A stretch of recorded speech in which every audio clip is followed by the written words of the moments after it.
Humans have spent thousands of years getting disturbingly creative about how to make other humans suffer, not just kill them. Suffer specifically publicly and for as long as possible. Here are 14 of the methods different civilizations actually used, how they worked, and why anyone thought this was a good idea. Let's start in Rome, with poena culi, the penalty of the sack. This one was reserved specifically for parricide, killing your own parent. The process was almost ceremonial. First, you got flogged with blood-red rods. Then, a bag made of wolf hide got pulled over your head.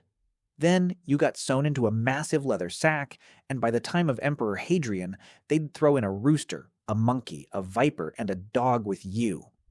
The whole sack got loaded onto a cart and dumped into the Tiber River. Why the animals? Romans believed killing your own parent was such a violation of natural order that you didn't deserve to touch the earth or see the sky ever again.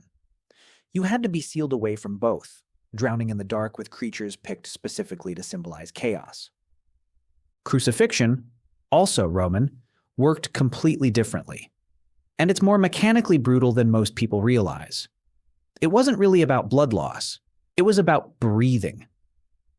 As your body sagged under its own weight on the cross, your chest cavity compressed, and to get a single breath, you had to physically push yourself up using your nailed feet.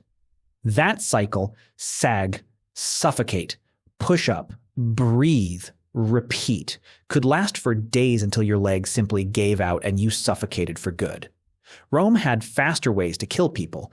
They chose this one specifically because slow and visible was the entire point. Flaying takes a different approach entirely.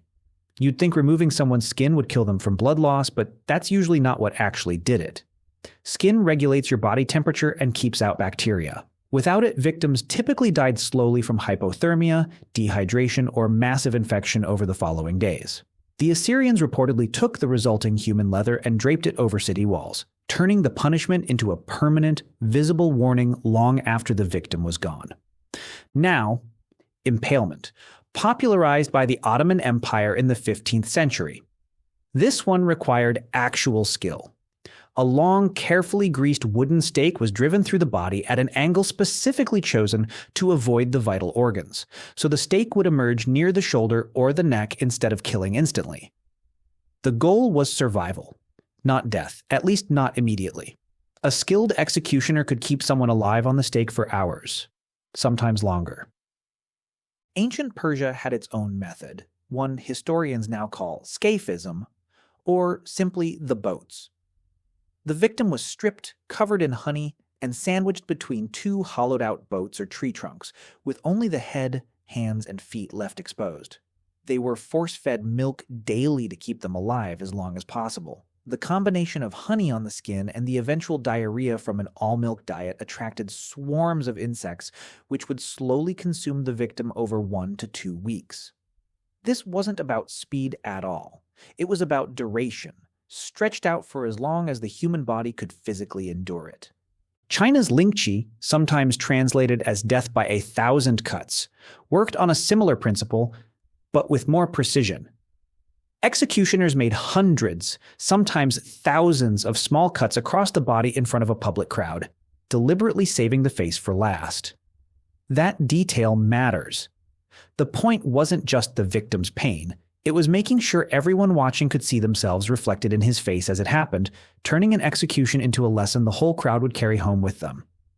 The brazen bull is one of the strangest devices in this entire list, designed by an engineer named Perillus of Athens for a tyrant named Phalaris. The concept, a hollow bronze bull, large enough to lock a person inside, with a fire lit underneath. But Perillus didn't stop there. He built a complex system of internal tubes and pipes, essentially turning the bull into a twisted musical instrument, so the victim's screams came out distorted through the bull's nostrils as something almost melodic. According to the story, Phalaris was so unsettled by the design that he made Perillus the very first person to test it. Moving to interrogation devices rather than executions, there's the strappado, sometimes called corda.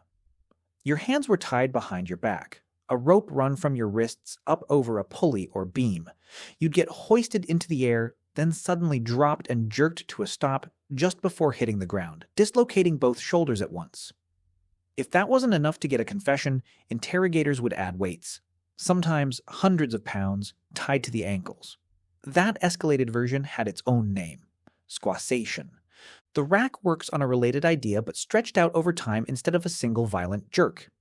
Your limbs were tied to rollers at each end of a wooden frame, which were slowly turned, gradually stretching the body until joints dislocated and, in extreme cases, limbs actually separated. This device shows up famously in England's gunpowder plot investigation, where conspirators involved in the failed attempt to blow up Parliament were interrogated using exactly this method. The iron boot used in Scotland, France, and Spain was smaller but no less brutal. A tight metal boot was fitted around the foot and lower leg, then progressively tightened, hit by hit, specifically designed to crush the tibia and fibula and slowly flatten the foot inside it. The sweatbox operated on a completely different mechanism. No blades or blunt force involved at all. Just confinement. Reportedly used by the US Navy among others, it was exactly what it sounds like. A wooden or metal box built just large enough to lock a man standing upright inside it. Essentially a coffin you had to stand in, sometimes for days. No visible wounds, no blood, nothing dramatic to look at. Just heat, thirst, and your own body slowly breaking down from being unable to move or sit. England had its own version of the same idea, called the Little Ease, most famously used in the Tower of London. The cell was roughly 4 feet wide and 4 feet tall, too small to stand upright in and too small to lie down in either. Prisoners were forced into a permanent squat, sometimes for weeks, their bodies locked into a position no human joint is built to hold for that long. Then there's gibbeting, which wasn't really about the moment of death at all. The body, sometimes still alive, was left hanging in a human-shaped iron cage in public, occasionally with an iron suit specifically designed to prevent the person from swatting away birds and other scavengers. It served as both punishment and, afterward, a long-term public warning. And finally, England's hanged, drawn, and quartered, reserved specifically for high treason, and structured almost like a 3-act performance. First, you were dragged through town while the public watched. Then you were hanged, but cut down while still alive. Then your body was cut open from chest to belly, your organs removed and burned in front of you while you were still conscious enough to see it happen. Only after all of that was the body finally cut into 4 separate pieces, each one often displayed publicly in a different location as a warning to anyone thinking about treason themselves. One more, and this one relied entirely on animal behavior rather than any tool at all. Rat torture used a container, sometimes a bowl, sometimes a tube, placed against the victim's body with a live rat trapped inside it, and heat applied to the container from the outside. With nowhere else to escape the heat, the rat's only way out was straight through the body it was pressed against.